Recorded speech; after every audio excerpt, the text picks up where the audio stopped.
Imagine having absolutely everything money could buy, yet feeling completely empty inside. Now imagine discovering a secret, hidden within your own home, that violently shatters your entire reality. What this cold-hearted millionaire found lurking in the dark shadows of his mansion changed his life forever, and it will completely break your heart. Arthur Pendleton lived in a world constructed entirely of cold marble, thick glass, and absolute silence. His sprawling estate, nestled safely within the most exclusive and heavily guarded enclave of London, was less a traditional home and more a luxurious fortress designed specifically to keep the unpredictability of the outside world firmly at bay.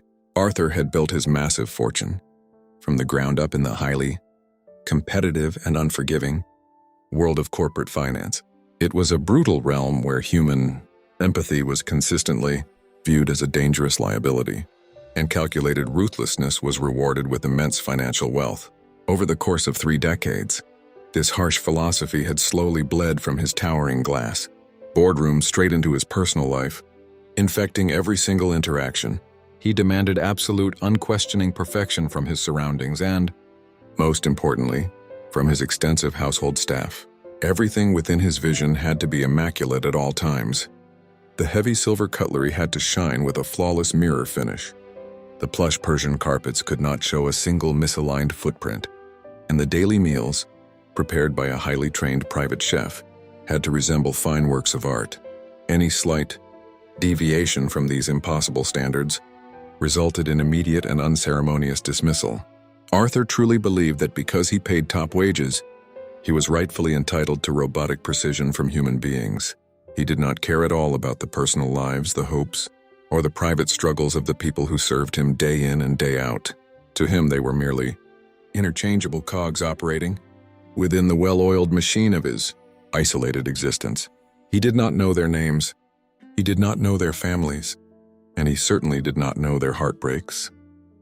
Among this large, invisible workforce was a woman named Maria.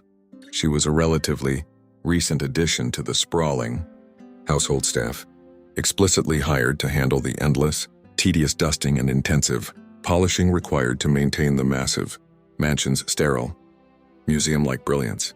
Maria was a small, quiet woman with deeply tired eyes and hands that vividly bore the rough, calloused texture of a lifetime spent in hard, unrelenting physical labor. Unlike the other seasoned staff members, who moved through the grand halls with a crisp, confident, and almost arrogant efficiency, Maria always seemed to be actively shrinking into herself. She tried her absolute best to take up as little physical space as possible, actively avoiding eye contact and sudden movements. She worked tirelessly from before dawn until well after dusk, frequently taking on extra, demanding chores without a single word of complaint. She moved silently from one cavernous room to the next, gliding like an unseen shadow against the expensive silk wallpaper. Despite her fierce dedication to her duties, there was an undeniable, heavy air of quiet desperation clinging tightly to her. Her dark uniform always hung slightly loose on her thin frame, and her face was constantly pale, desperately lacking the healthy, vibrant glow that naturally comes from proper rest and adequate nourishment. Arthur, entirely consumed by his ever-expanding business empire and his rigid, unbending daily routines, paid her absolutely no mind whatsoever. He only briefly noticed her when he strictly inspected a sitting room and found it flawlessly clean, silently accepting her exhaustive, invisible labor as his fundamental due in life. The sheer horrifying scale of daily waste within the grand Pendleton household was truly staggering to witness. Arthur frequently hosted incredibly lavish, multi-course dinner parties specifically to impress potential foreign investors and aggressive business partners. These extravagant evening events featured towering mountains of exotic imported foods, incredibly rare and expensive meats, and delicate, handcrafted pastries that took hours to assemble. However, Arthur himself ate very little, picking at his food out of sheer habit, and his wealthy guests often merely moved the rich food around their gilded plates while discussing profit margins. At the end of these opulent, glittering evenings, the vast kitchen would invariably be overflowing with perfectly good, entirely untouched and highly nutritious food. Arthur had a remarkably strict, unyielding, and closely monitored policy regarding these mounting leftovers. He firmly believed that allowing the working staff to consume the excess would actively encourage terrible laziness and inevitable theft. Therefore, his direct orders were absolute and strictly enforced. Every single remaining scrap of high-quality food was to be immediately scraped into the black bins and thrown away without hesitation. Maria watched this nightly, heartbreaking ritual of culinary destruction with a sense of silent, paralyzing horror. As she scrubbed the massive copper pots and carefully polished the fragile crystal wine glasses, she would be forced to watch whole golden roasted chickens, thick prime cuts of expensive beef, and completely untouched loaves of warm artisan bread being aggressively dumped into the cold bins. The sight physically pained her, sending sharp, twisting cramps deep into her empty stomach. She would quickly avert her eyes, her stomach tying itself into painful, hungry knots as the rich, mouth-watering aromas of the discarded feasts filled the warm kitchen air. She never once dared to question the harsh rules. Absolutely terrified of losing the vital job that barely managed to keep a leaking roof over her head, she knew exactly how easily Arthur discarded people who displeased him in the slightest, and she simply could not afford to be the next one thrown out onto the unforgiving London streets. Her silence, however, masked a rapidly growing, desperate, and hidden daily struggle. While Arthur sat comfortably in his plush study, surrounded by priceless historical art and casually swirling a glass of rare, aged cognac, Maria would quietly slip out the heavy back door into the biting, damp cold of the night. Her frail body constantly ached with deep exhaustion and an intense, gnawing hunger that she had painfully learned to accept as a constant, unrelenting companion. The mansion, with all its overwhelming wealth and excessive comfort, remained a cold, barren, and unforgiving desert for the very woman who desperately worked to keep it shining. The rigid system of the household began to show faint, almost imperceptible cracks when Arthur started noticing incredibly minor discrepancies. It was never anything major, just tiny details that his obsessive, detail-oriented mind snagged upon. A half loaf of crusty bread missing from the massive pantry, a small leftover slice of cold roast beef that had somehow vanished from the designated discard pile before the heavy bin liners were taken out, a single bruised apple disappearing from the grand fruit bowl in the secondary dining room. Normally, a man of his immense wealth would never notice, let alone care about such painfully insignificant items. But Arthur was a man fiercely driven by total control. To him, these missing items were not merely food. They represented a direct, brazen challenge to his absolute authority and his strict, flawless system. He immediately assumed the worst about his entire staff. He concluded that someone was boldly stealing from him, openly mocking his strict generosity by taking things they were explicitly forbidden to have. The monetary value of the food was zero, but the principle of the matter infuriated his cold heart. He decided right then and there to tighten his already iron grip on the vast household. Arthur abruptly instituted a series of harsh, new security measures that sent a wave of high anxiety rippling through the previously quiet staff. He demanded thorough, nightly inventory checks of the main pantries and massive walk-in refrigerators. He ordered the head butler to personally oversee the immediate disposal of all dinner scraps, standing guard until the heavy bags were securely locked in the outside bins. The atmosphere inside the grand house shifted from coldly professional to suffocatingly tense. The staff moved with even greater caution, terrified of making a single misstep that could be misconstrued as blatant theft. Maria, already living in a state of constant, quiet anxiety, became visibly more nervous under this harsh new scrutiny. Her hands trembled slightly as she served the afternoon tea, and she jumped at the slightest unexpected noise. Arthur watched her erratic behavior with sharp, predatory suspicion. He noted her pale complexion and her jittery movements, mistakenly interpreting her sheer terror of losing her job as the obvious guilt of a common thief. He felt a grim sense of satisfaction. He was certain he had found his culprit, and he resolved to catch her in the act to make a harsh, unforgettable public example of her. The opportunity for Arthur's grand confrontation arrived quickly. Following another of his exceedingly lavish, incredibly wasteful dinner parties. The evening had been deemed a massive success by his wealthy peers, resulting in a lucrative new business merger. Consequently, the celebratory menu had been particularly excessive, featuring a mountain of expensive imported seafood and a large, completely untouched prime rib roast. Following his new strict protocols, Arthur watched like a hawk as the head butler directed the staff to scrape the magnificent feast into the dark plastic bags. Satisfied that his rules were being followed, Arthur formally dismissed the tired staff for the night and retreated to his private wing.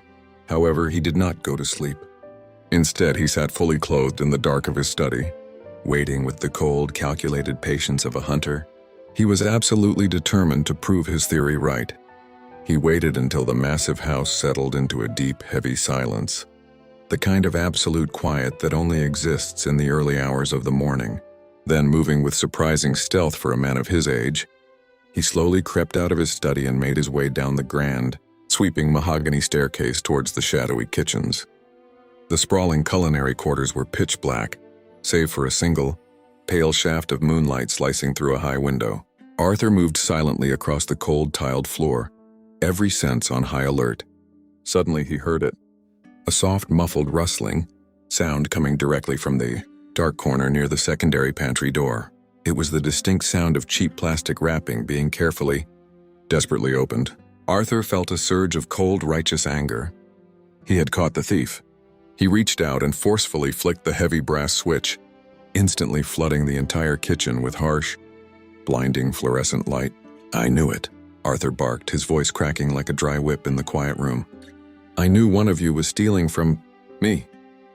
But the triumphant smirk quickly vanished from his face as his eyes adjusted to the sudden brightness, and he finally registered the tragic scene unfolding before him. It was not a brazen thief packing expensive silver or rare wines into a canvas bag.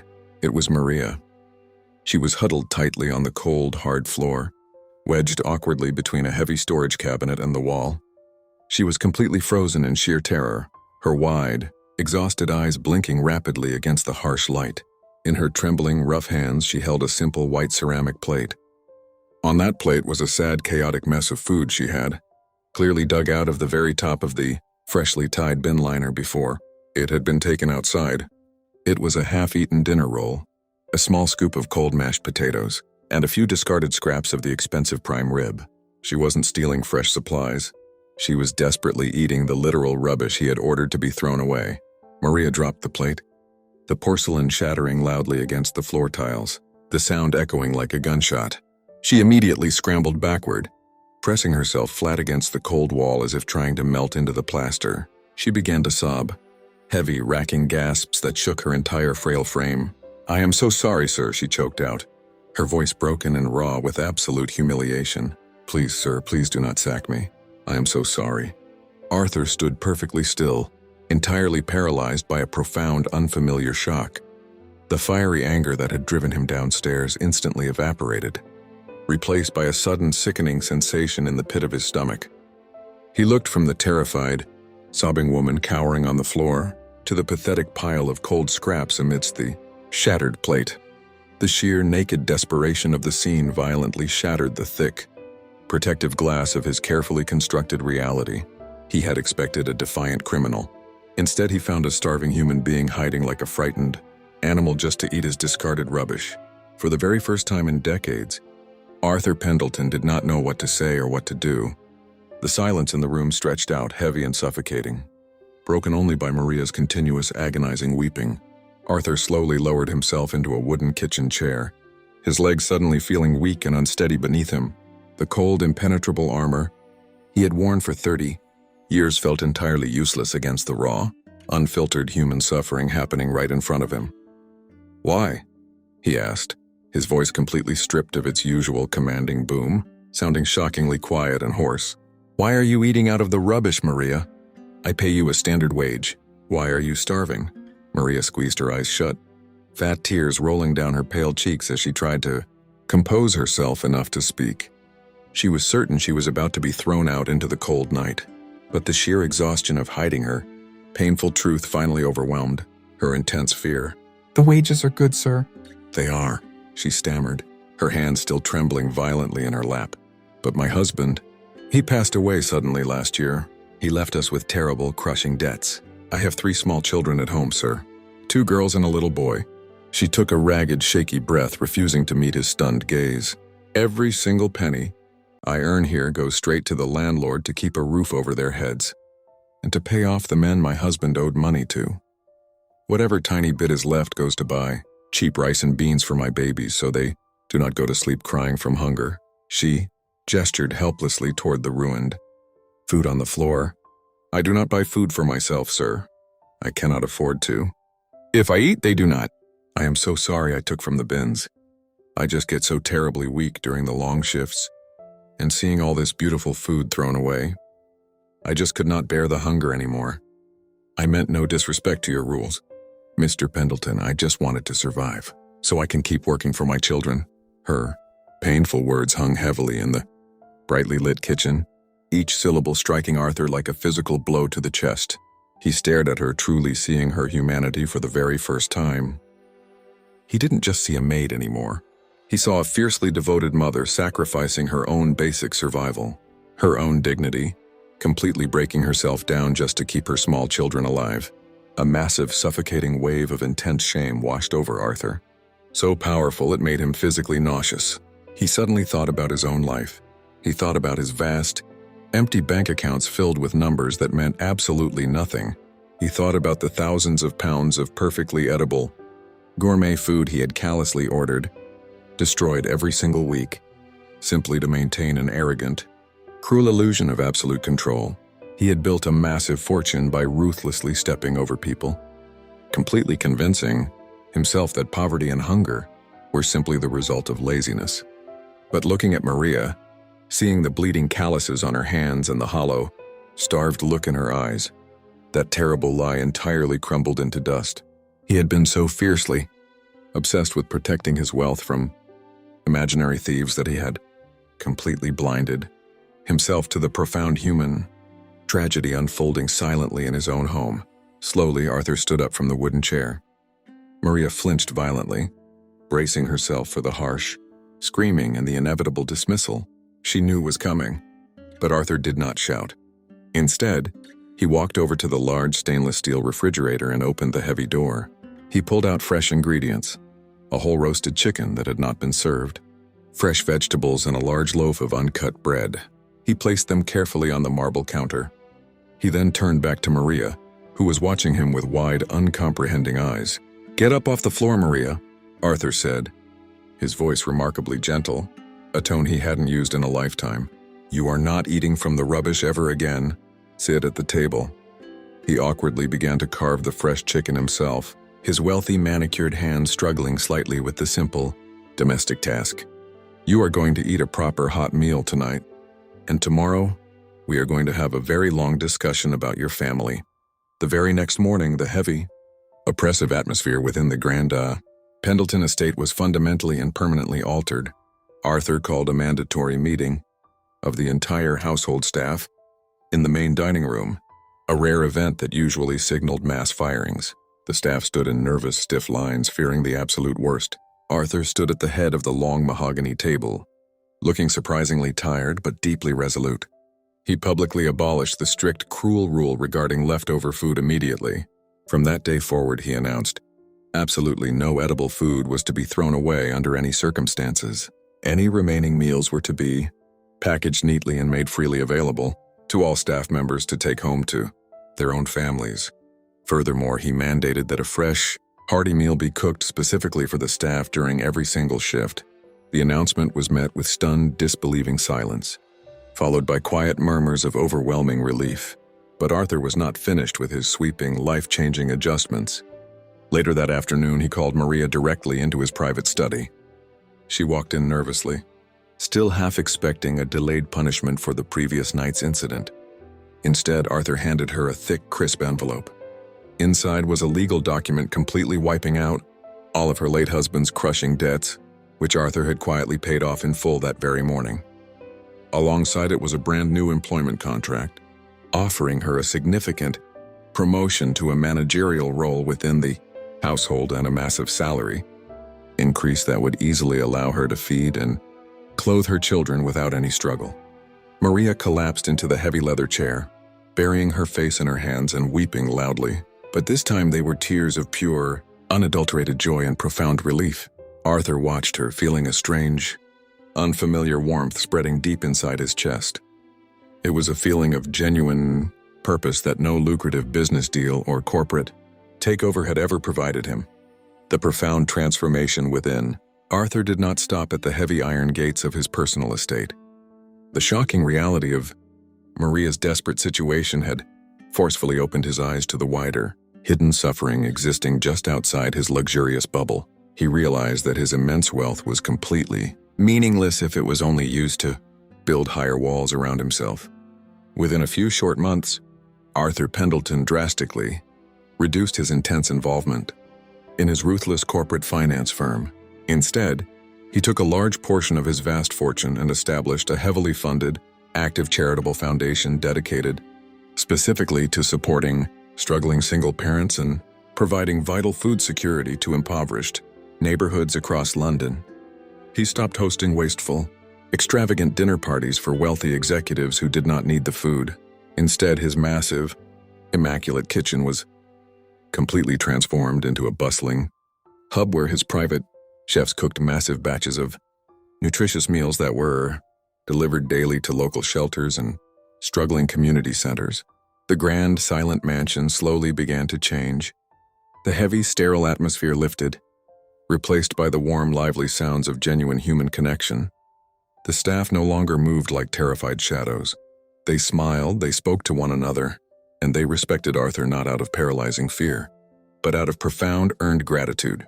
Maria remained at the estate not just as an employee, but as a trusted advisor and eventually a true friend to Arthur. She helped him run his new charitable foundation, using her own painful past experiences to ensure the money reached the exact people who desperately needed it the most. Arthur Pendleton had spent his entire adult life ruthlessly accumulating wealth, convinced it was the ultimate key to a successful existence. But it took finding a starving, terrified woman eating from his rubbish bin to finally teach him the most valuable lesson of all. A life lived entirely for oneself is a completely empty life, and true wealth is only ever found in the compassionate lifting of others. Sometimes it takes witnessing the deepest struggles of another person to finally shatter the thick walls we build around our own hearts. Arthur thought he had absolutely everything in the world, but he was completely bankrupt in human compassion. By simply opening his eyes to the painful reality of someone he previously considered invisible, he not only saved her entire family but completely rescued his own soul in the process. Remember, true wealth is never measured by what you manage to keep for yourself, but by what you willingly give to those who have nothing. Thank you so much for listening to this story. If this message touched your heart today, please share it with someone you love, and never forget the incredible, life-changing power of a single act of kindness.